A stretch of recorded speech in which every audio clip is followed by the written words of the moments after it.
This is Jamie Drummond for Good Food Revolution. I'm very happy to be joined today by none other than Diego Corradi, who's joining us all the way from Veneto, Italy. How are you today, sir?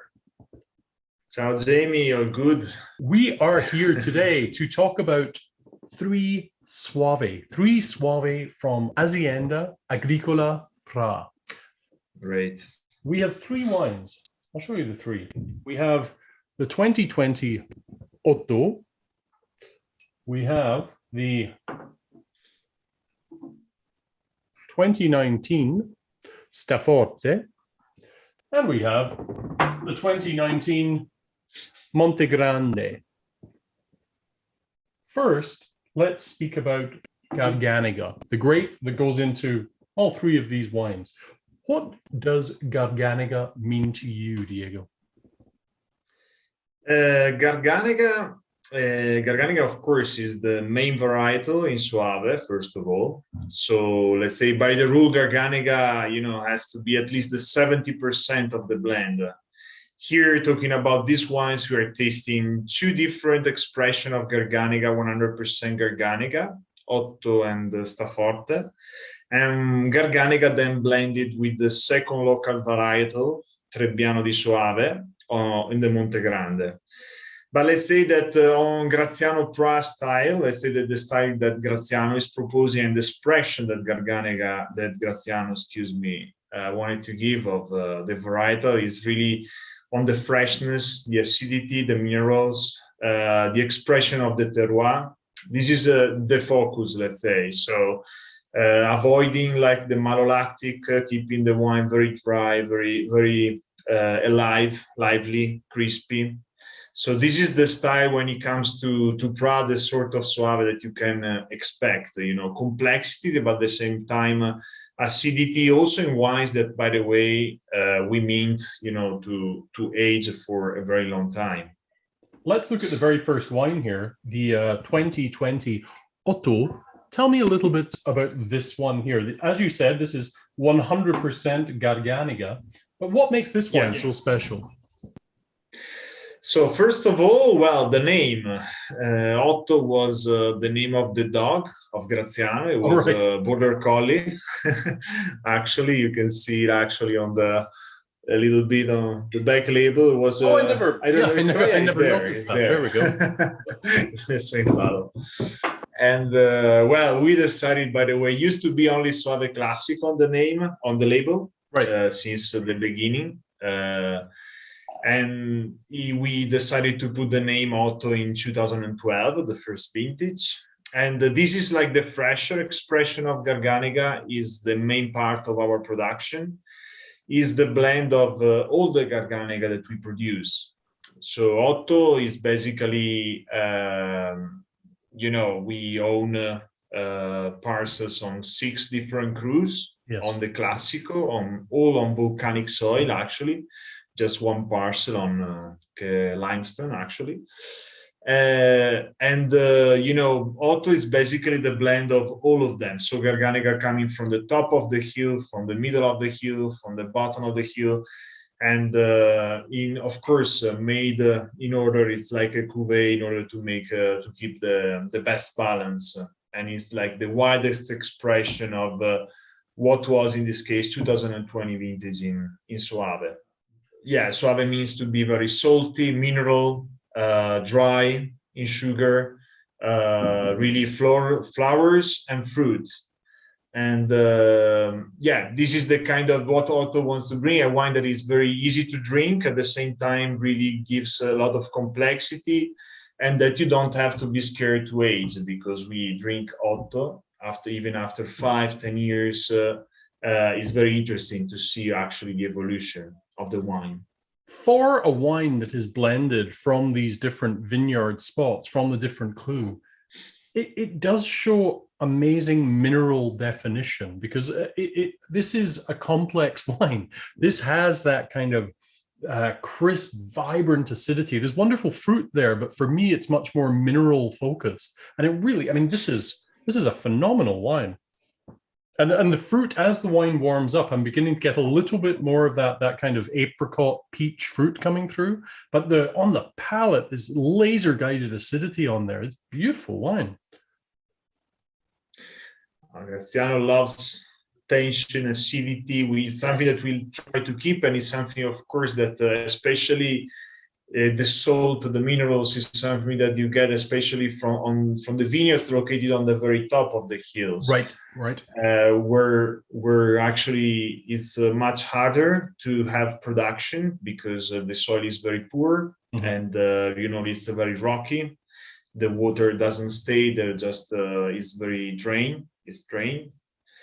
And but at the same time, when you have the right balance, of the minerals, the salt, the minerals are really something that you can always expect from our Soave. And as I was saying, it's very interesting because this is like an expression of Garganega. It's our first wine because I don't talk about entry level usually. But just because when we want to surprise, people, customers, journalists, when they come at the winery, we just take a bottle of a very old vintage of Otto, maybe 2010, 2012, and we open it, and really it's very interesting, the evolution and the potential of aging that people is starting today, and there's a trend, I guess, for Soave. People really are starting to realize that Soave is a wine that you can definitely age worthy. For those people who have never tasted an aged Soave, how does the Otto evolve as it begins to age in bottle? Yes, it's really, of course, it depends on the vintage trend, but let's say that the typical note of a Garganega, are like the stone fruit, the minerals to the nose, and the petrol note that is very interesting, actually, that you wouldn't expect maybe, but very old Soave sometimes, in a blind tasting, if you're not really familiar with the old and aged Soave, you could go for a Riesling because the petrol note is very intense. And that will be to do with vintages. That will be to do with the terpenes that are inherent to the Garganega variety, right? I'm right. That makes sense. Yeah. Absolutely. And for example, there will be soon in Italy, there will be big events where we are showing Soave Otto 2014. Oh. And the other thing that I would like to mention before we move forward is also the way we decided, and the decision that we took this year is to make Otto only with the screw cap. So to abandon completely the cork that we, in the past we used to give Otto with screw cap and cork. Here we are giving this kind of screw cap that we think Stelvin looks is for us, the best way also for aging all our Soave. Actually, also the higher Soave, Staforte, Monte Grande, we are doing, and we are aging, and we started in 2009 with Otto. And step by step, it's been 10 years that we are, putting cork against screw cap, and we definitely see that screw cap wins. And when people start to get used to that, maybe I'm talking, with you in Toronto, you're used to that. People are familiar, but they like in traditional old market like Italy, people still really want to see the cork, and it's very hard to go against the mentality. So we are aware that maybe we are going to lose some customers, maybe also, Asian customers, some more traditional customers. But at the same time, this is the best way to keep, in our opinion, the quality of the wine and also the evolution of the wine. Because we opened bottle of Otto under screw cap 2010 with confidence. We know that the wine is going to be good. Yes. You just keep the bottle vertical, and the micro-oxygenation is slower, but it's happening. So the evolution goes on for us the result that we are having, in our opinion, in the best way. in your ambassadorial role for Pra, where you travel all around the world, you've been to so many wine dinners, and I'm sure you've seen the Otto paired with so many different things. What have been your most successful pairings when it comes to this wine? Well, the most successful pairing, I mean, it's interesting because, Otto is the most versatile of our wines. Let's say that on our style of, freshness, mineral, dry wines, these are all really gastronomic wines and very easy in food pairing. Otto definitely being like the fresher is also the easier for aperitif wine, or you can go from salad to pasta to pizza.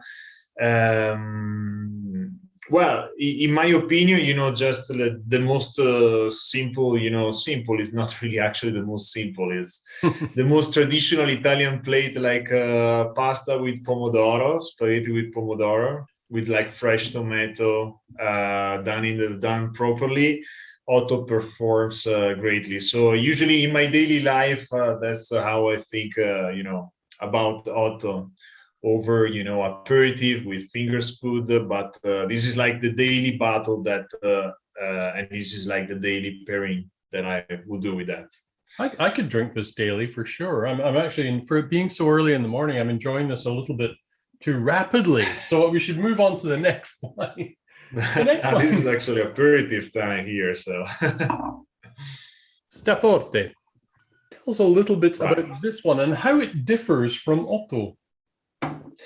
So Staforte is actually the Soave that we started to make. Graziano started to make later in 2004. Is the first vintage.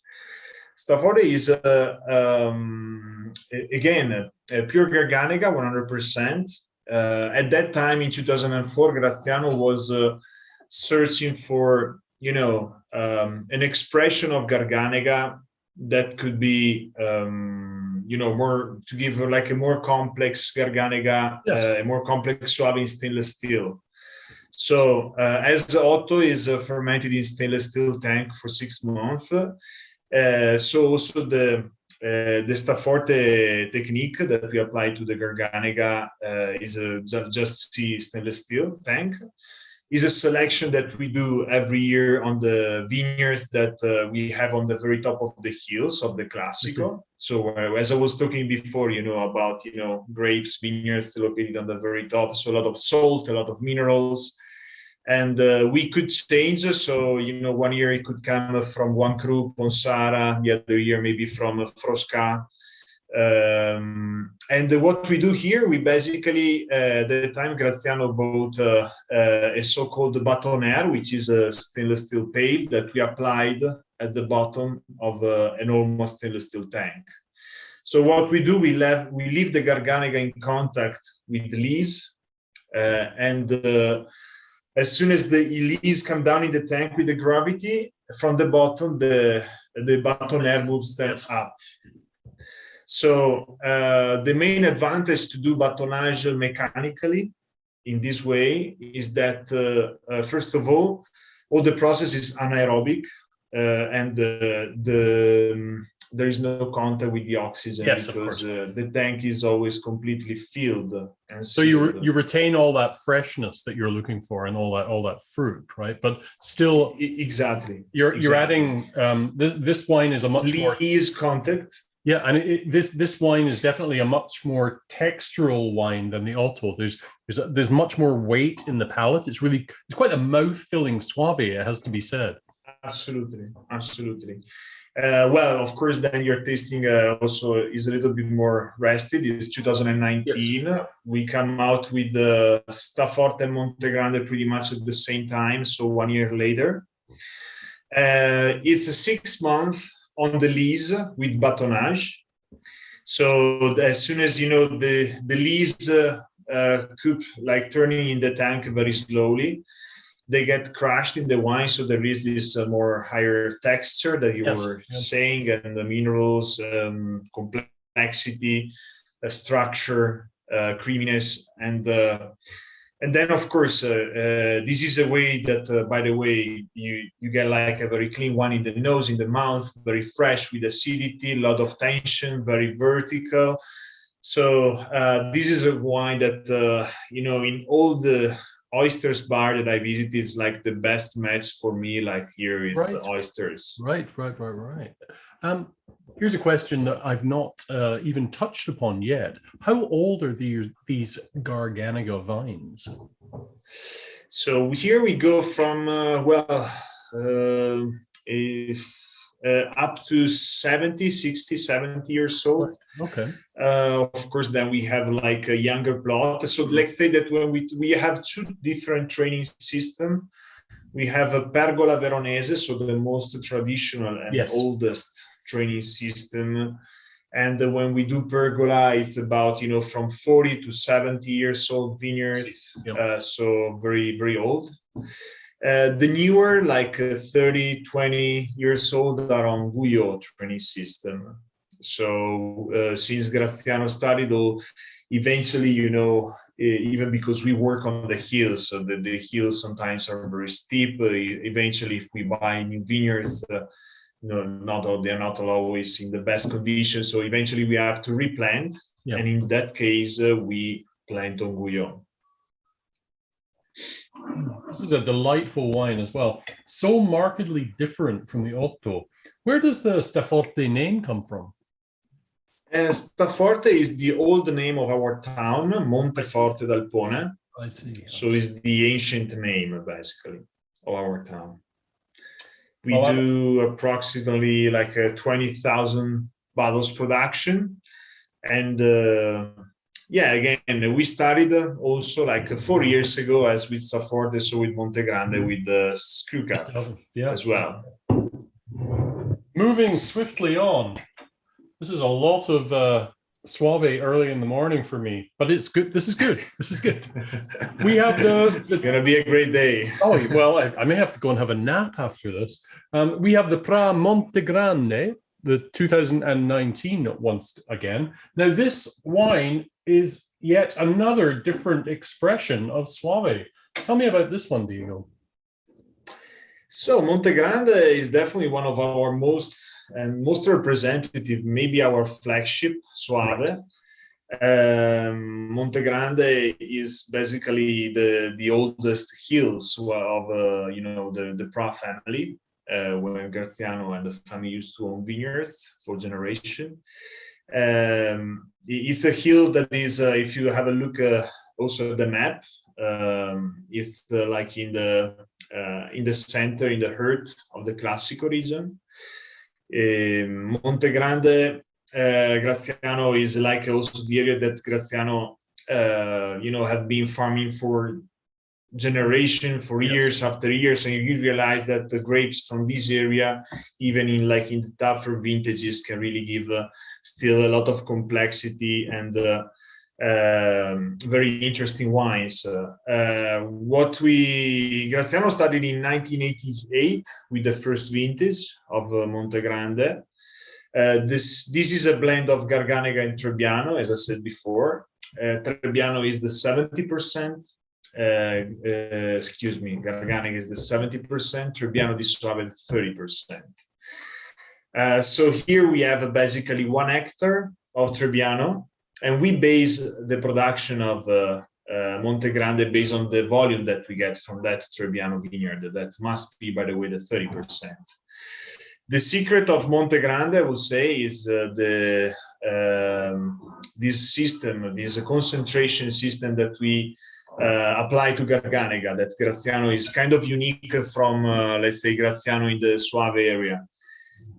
What Graziano was searching in the late 80s is this system of get more concentration, this drying process for Garganega, but it was not like a drying process that we apply to Recioto to put like Garganega in cases like an intense drying process. A softer, like just a little bit of more concentration.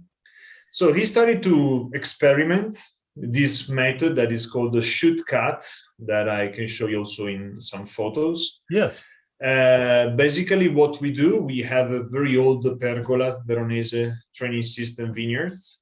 What we do, we cut the shoot in the beginning of the harvest, mid of September, and we let the grapes, just the Garganega, on the vine for 4 to 5 weeks.